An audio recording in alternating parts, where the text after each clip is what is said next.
and welcome back to my channel. For those of you who do not know, I'm Brianna, aka Dollface PA. If you are new to my channel, hello. Please do not forget to like, comment, and subscribe so you can become one of my doll babies as well. Today, I am going to be telling you guys about why I chose to be a PA. And so, all my life, I knew I wanted to do something in the medical field. And so when I was a little girl, when people would ask me, what do you want to be when you grow up? I would always say, oh, I want to be a dentist. I want to be a dentist. So from the age of like 5 or 6, I spent my whole life thinking that I wanted to be a dentist. And so one summer when I was in high school, I think it was the summer between my 11th grade and 12th grade year, my family dentist that we had been going to like basically my whole life was kind enough to allow me to shadow at his office for the summer. And after day 1, I made a shocking discovery. I hate saliva. I hate saliva. I was like repulsed by saliva. So we're like seeing the patients, and every time somebody would open their mouth, I would get this sick feeling in my stomach. And it was at that moment that I knew there's no way I can ever be a dentist. Like, I'm so grossed out by saliva. There's absolutely no way. So within 1 week of shadowing at the dentist's office, I came home and I told my mom, I'm like, listen, there's no way I can be a dentist. I'm going to have to like reevaluate what I want to do because I cannot tolerate saliva. Everybody has their thing. Some people it's blood. Some people it's like mucus. My thing is saliva. It's disgusting to me and I hate it. So I started rethinking some things, and I mean, it was honestly a blessing in disguise because like it's good that I found out early on that dentistry was not the correct career path for me, because had I have gone all the way through undergrad and then prepared myself for dental school just to find out that this is literally something that I cannot tolerate, that would have been tragic. And so I knew that I still wanted to do something in the medical field. So, okay, the first thought that came to mind was, okay, I'm not going to be a dentist anymore. I'll be a doctor. And for a while, I kind of was going with that. My senior year of high school, I'm thinking like pre-med type thing. So when I went to college, I went to Old Dominion University in Norfolk, Virginia. Shout out to my Monarchs if you're watching. I selected pre-med and biology as a major, but I was on the pre-med track. So after my first year, I'm sorry, there is something. Oh, here it is. After my first year in college, this is like kind of random, but for some reason, I don't know if it was the dorm that I was living in, but I was getting a lot of sinus infections my freshman year in college.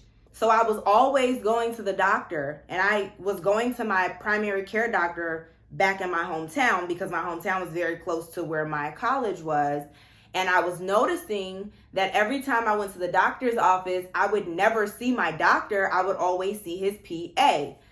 And so that made me a little curious because I really didn't see like a difference between what my PA was doing and what my doctor would usually do. She was doing everything that the doctor would do. She would come in, she would evaluate me, she would write prescriptions for me, she would answer all of my questions. She was very kind, she was very knowledgeable. And so one day, out of pure curiosity, I asked her, and I was just like, can you tell me a little bit more about like physician assistant? And she was very open, like she was an open book. She was like, yeah, like basically a physician assistant is considered a mid-level provider, which means that they operate under the indirect supervision of a physician. And what that really just means is that you're operating under the physician's malpractice insurance. Sometimes when people think of physician assistant, they think that, oh, the doctor has to be standing over me while I'm evaluating and taking care of my patients. But no, that's not true. Every time I would see the physician assistant, sometimes the doctor wouldn't even be there for the day. Like he would be on vacation for a week and the physician assistant would be seeing all of his patients by herself. And so I asked her a little bit more about schooling. She said that her program was 2.5 years. She took the board certification test, and she was able to immediately start practicing. And so there was no residency, nothing like that. And so this really made me curious. And by the end of my freshman year, I had started to do my own research, and I knew that I wanted to go into the physician assistant field. So what was it that made me settle upon this conclusion? I'm glad you asked. So there was several reasons why I chose to become a physician assistant as opposed to being a doctor.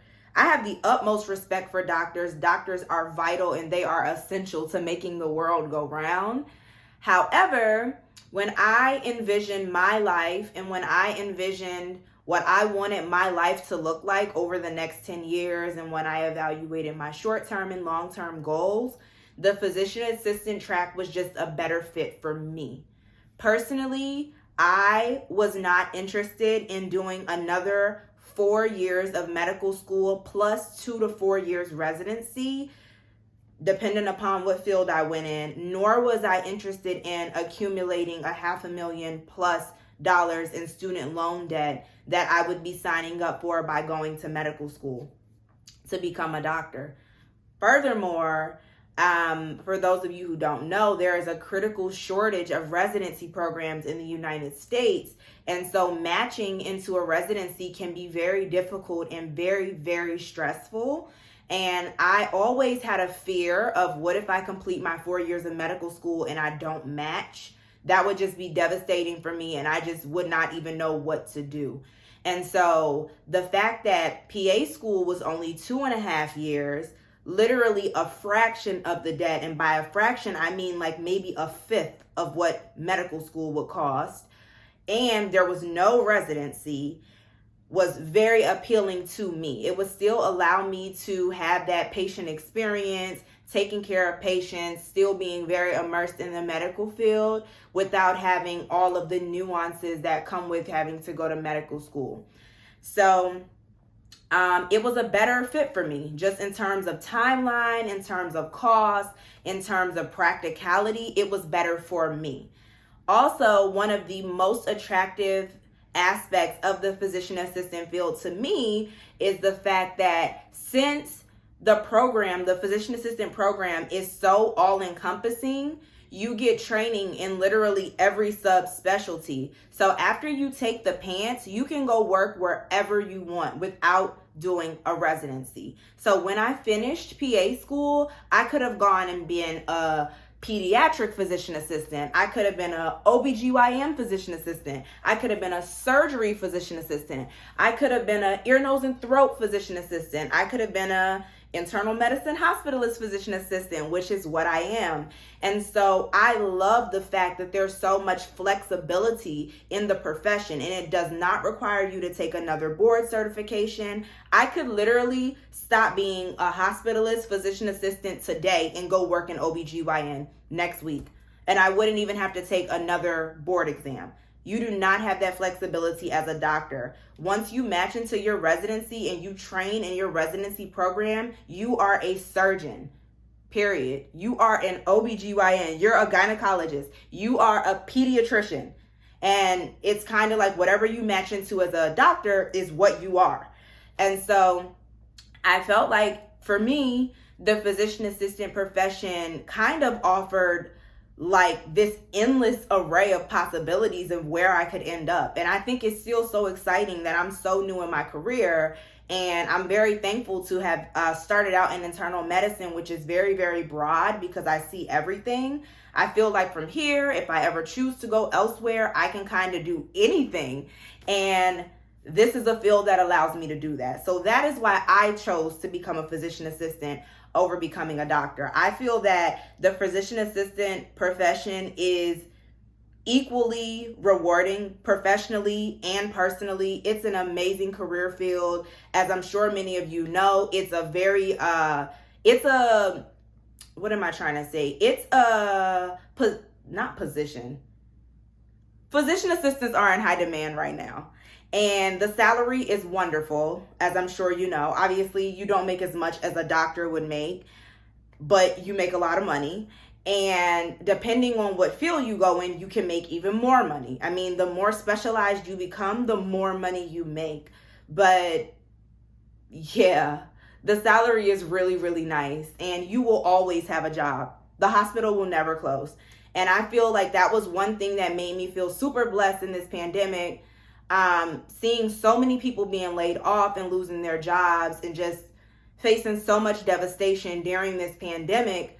One thing that I knew, no matter what I lost in this pandemic, I was going to have a job because the hospital was not going to close. And so there's a lot of job security there as well.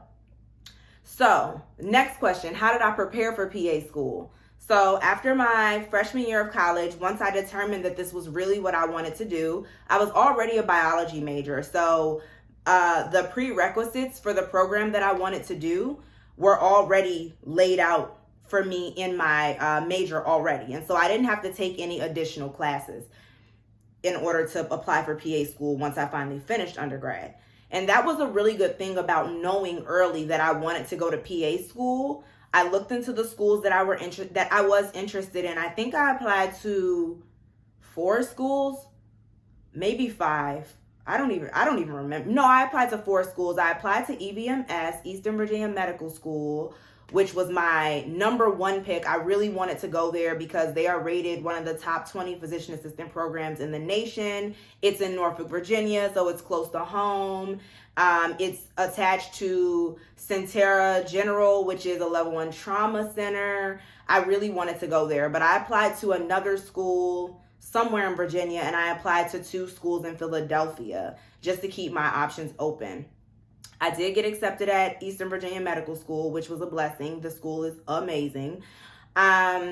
So I knew that it was going to be super competitive to get into Eastern Virginia Medical School. So basically, from my freshman year on, I really locked in. I was a biology major, and I knew that I was going to have to maintain a 4.0 in order to have any chance whatsoever of getting into Eastern Virginia Medical School.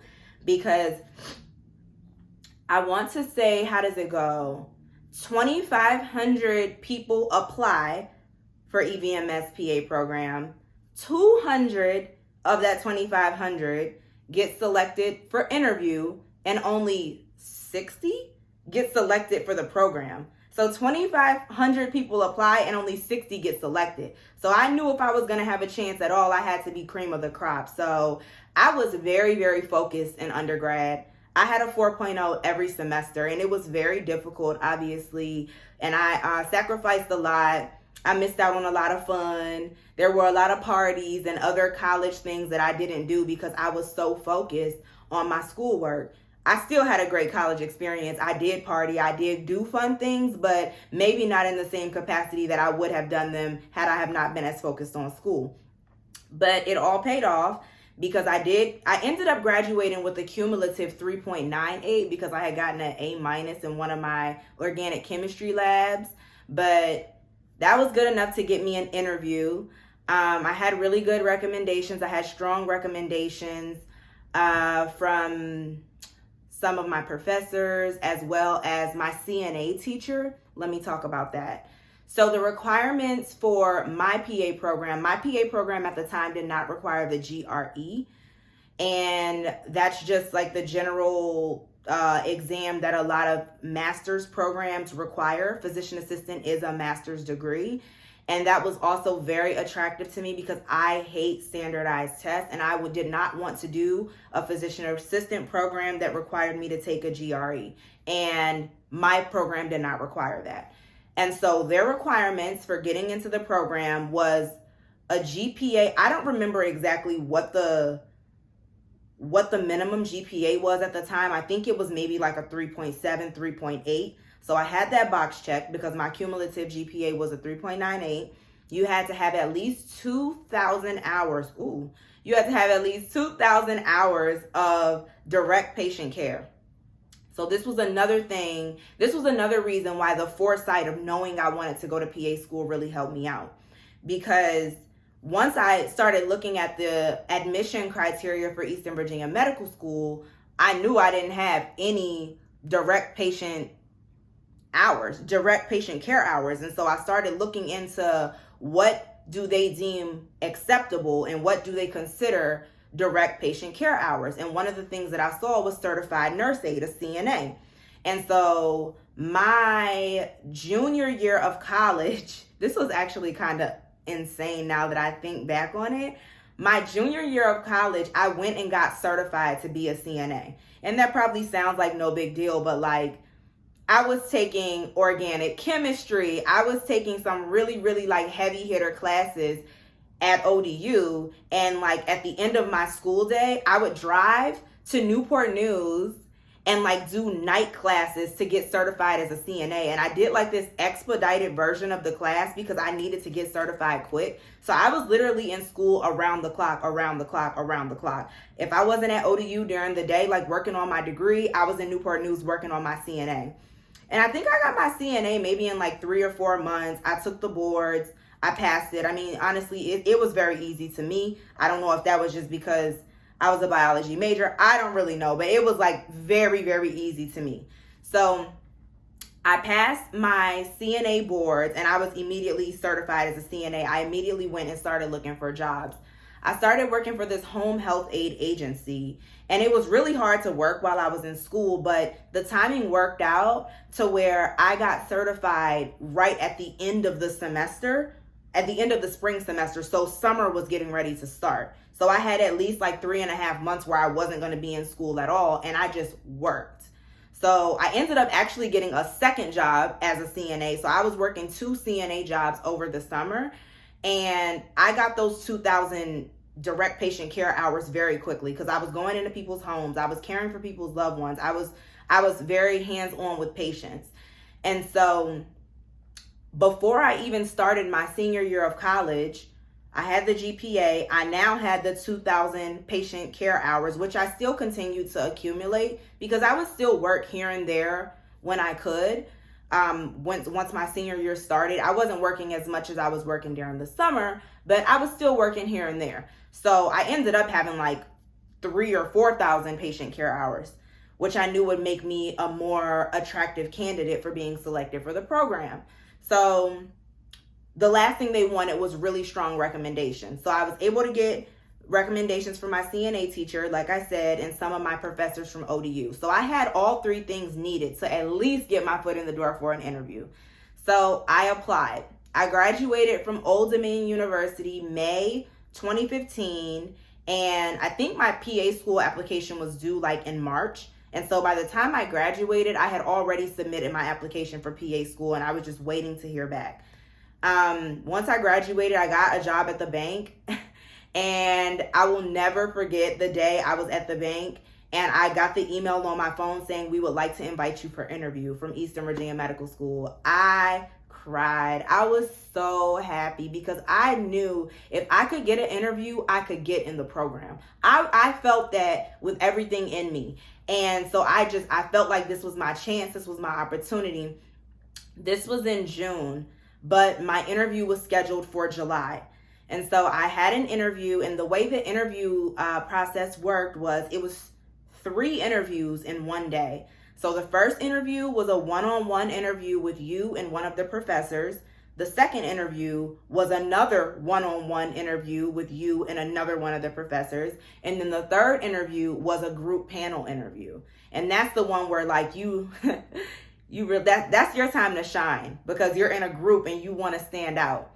And so I did all 3 interviews. I was so nervous. I remember sitting in the car, but right before I went into my first interview and calling my mom, having a panic attack. I was like, Mom, I can't go in there. I feel like I can't even walk. I feel like I'm about to pass out. I'm so nervous. And I remember my mom told me, she was like, you worked so hard for this, and this is your moment. You better not waste this moment because you're nervous. Like, go in there and be yourself. You deserve this. And I remember I was like, you know what? She's right. Like, this is my time. I went in. The interview went great. It was a week later that I got the email that said we would like to offer you a seat in our program to matriculate in the class of 2016. And that was one of the happiest moments of my life. That was one of the happiest moments of my life. And it's so funny because like, in that moment, I felt very accomplished, like, ooh, I did it. I got into PA school. But little did I know what was up ahead because PA school was the hardest thing I have ever done in my life. And I said that in my last video. I think I'm going to make a totally different video about PA school itself. but it was very difficult to get into my program, and I did it. I was 25 years old. I got in the first time. Like, I was really proud of myself because I was really being discouraged by the program to apply. I remember when I was looking into the program, they were like, oh, the average age of our students is like 30. Most people do not get accepted their first time. This is a very competitive process. I was very discouraged. And I was like, there's no way I'm going to get in. Like, this is my first time. I'm only 25. They're going to say I don't have enough experience. But you know what? When you got the favor of God on your life, what applies to them don't apply to you. So I got in. And yeah, it was crazy. I mean, I was really, really happy, but that was honestly just the beginning of a 28-month-long journey that was life-changing, honestly. But I worked at the bank for the rest of the summer of 2015. I actually worked at the bank for the rest of the year. And I quit my job at the bank in December of 2015. And then literally the Monday after New Year's Day, my program started in 2016. I believe that date was January 4th. And program started. We had our white coat ceremony. I had my little short white coat. For those of you who don't know, a short white coat signifies a student. The long white coat signifies a provider. And that was the beginning of my journey, but I'll talk more about that on the next video because I don't want to get ahead of myself. Thank you so much for tuning in. Stay tuned. And again, don't forget to like, comment, and subscribe. We'll be back. And next one, I'm going to talk about PA school. So you guys stay safe. Love you, doll babies. Thank you for joining me.